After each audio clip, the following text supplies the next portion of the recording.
Hi అండి, అందరికీ నమస్తే. నా పేరు శ్రీనివాస్. మీరు చూస్తున్న SPN education YouTube channel. So ఇవాళ ఈ వీడియోలో ఇండియన్ పోస్టల్ శాఖలో భారీ సంఖ్యలో 20,000+ కాళ్ళతో ఈ నోటిఫికేషన్ రిలీజ్ అవ్వడం ఒక గుడ్ న్యూస్ అని చెప్పొచ్చు.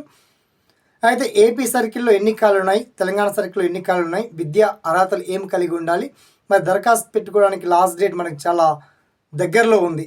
జస్ట్ మార్చ్ 2 వరకే చివరి తేదీ కల్పించారు కాబట్టి మిగతా పర్టికులర్ డీటెయిల్స్ ఏంటో మనం షార్ట్ అండ్ క్లియర్ కట్గా తెలుసుకుందాం. ఓకేనా? So let start our topic.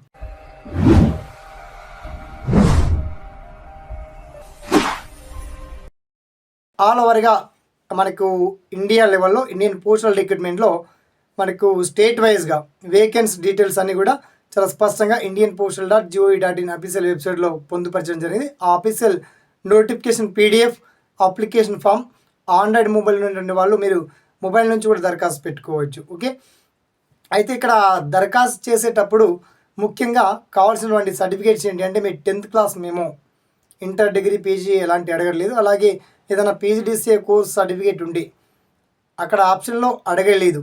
But అక్కడ ఛాన్స్ ఏం అడిగారంటే మన స్టేట్లో for example Telangana state choose చేసుకున్న, ఏపీ చూజ్ చేసుకున్న, అక్కడ సింగిల్ డిస్టిక్ మాత్రమే ఒక జిల్లాలో ఉన్నటువంటి వేకెన్సీని బట్టి ఆ రిజర్వేషన్ వారీగా మీకు కనుక వేకెంట్ ఉంటేనే అక్కడ దరఖాస్తు చేసుకోవచ్చు. కాదు మీకు ఎస్ఎస్సిలో మంచి బెస్ట్ ఆఫ్ 500+ మంచి మార్కులు ఉన్నాయనుకోండి, తప్పకుండా దరఖాస్తు చేసుకోవాలి. సో మేల్ అభ్యర్థులకు, ఫీమేల్ అభ్యర్థులు కూడా అప్లై చేసుకోవచ్చు, ప్రాబ్లం లేదు. అయితే జస్ట్ అక్కడ అప్లికేషన్ పెట్టుకునే ముందు ఆప్షన్లో ఏమి ఇచ్చారండి అంటే మొత్తానికి ఇది దరఖాస్తులో ఒక జిల్లాలో ఒక్క డిస్టిక్ మాత్రమే ఆల్ ఓవర్ ఇండియాలో ఏ స్టేట్ సెలెక్షన్ చేసుకున్నా ఒక్క జిల్లాకు సంబంధించి వేకెన్సీకి మాత్రమే అర్హులుగా అక్కడ ఎలిజిబిలిటీ క్రైటీరియా అని అడిగారు. ఇక రిజర్వేషన్లో మీకు పోస్ట్ లేని పక్షంలో జనరల్ కోటాలు కూడా మీరు అప్లై చేసుకోవాలనుకుంటే తప్పకుండా అప్లై చేసుకోవచ్చు. మెరిట్ ప్రకారం జనరల్ కోటాలు కూడా పోస్ట్ ఇచ్చేటువంటి ఛాన్స్ ఉంది.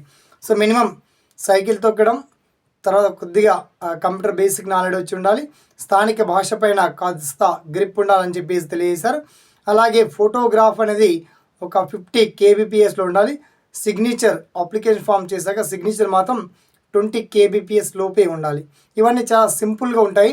ఆధార్ కార్డు ఉండాలి దరఖాస్తు చేసేటప్పుడు. తర్వాత మీకు ఓటీపీ రావడానికి once mobile number, registered mobile number ఒకటి ఫస్ట్ రిజిస్ట్రేషన్ చేసుకున్న తర్వాత ఆన్లైన్ అప్లికేషన్ పెట్టుకోవాలి. అండ్ ఎస్ఎస్సి మాక్ సీట్ ఒకటి సబ్మిట్ చేయాలి. అండ్ ఫోటోగ్రాఫ్తో పాటు మీ సైన్ కూడా అప్లోడ్ చేస్తే ఆటోమేటిక్గా ఫామ్ అండ్ మిగతా డీటెయిల్స్ అన్ని state, district, mandal and village address అన్నీ కూడా పోస్టల్ పిన్ నెంబర్తో సహా and me mail ID compulsory అడిగారు. ఈ డీటెయిల్స్ అన్నీ కూడా ఫిల్ చేస్తే పోస్టల్ సంబంధించి అప్లికేషన్ అనేది ఆటోమేటిక్గా కంప్లీట్ కావడం జరుగుతుంది. దీనికి సంబంధించి దరఖాస్తు ప్రక్రియకు సంబంధించి వీడియో కూడా మీకు చేస్తాను. అండ్ మిగతా వేకెంట్ వివరాలకు సంబంధించి డీటెయిల్స్ అన్నీ కూడా చాలా ఫుల్ఫిల్గా వీడియో లింక్ ఇచ్చాను, మీకు డీటెయిల్స్ అన్ని చెక్ చేసుకోవచ్చు. మొత్తానికి ఇండియన్ పోస్టల్ శాఖలో భారీ సంఖ్యలో వేకెన్సీ ఉన్నాయి కాబట్టి మంచి 400+ కావచ్చు, 500+ మార్క్స్ ఉండి మంచి గ్రిప్ ఉన్నటువంటి అభ్యర్థి తప్పకుండా దరఖాస్తు చేసుకుని మాత్రం ఈ ఇండియన్ పోస్టల్ శాఖలో ఉద్యోగాలు పొందేటువంటి ఛాన్స్ 1000% ఉంది. మనకు అప్ టు 45 డేస్లో సెలక్షన్ ప్రాసెస్ కూడా కంప్లీట్ కాబోతుంది. ఓకే, ఈ విషయం తెలియని వాళ్ళందరికీ తప్పకుండా తెలియజేయండి. అలాగే మీకు కూడా ఎలిజిబిలిటీ ఉండి అర్హత గల అభ్యర్థి తప్పకుండా దరఖాస్తు చేసుకోవచ్చు. ఓకేనా? అందరికీ all the best. Thanks for watching. జై హింద్.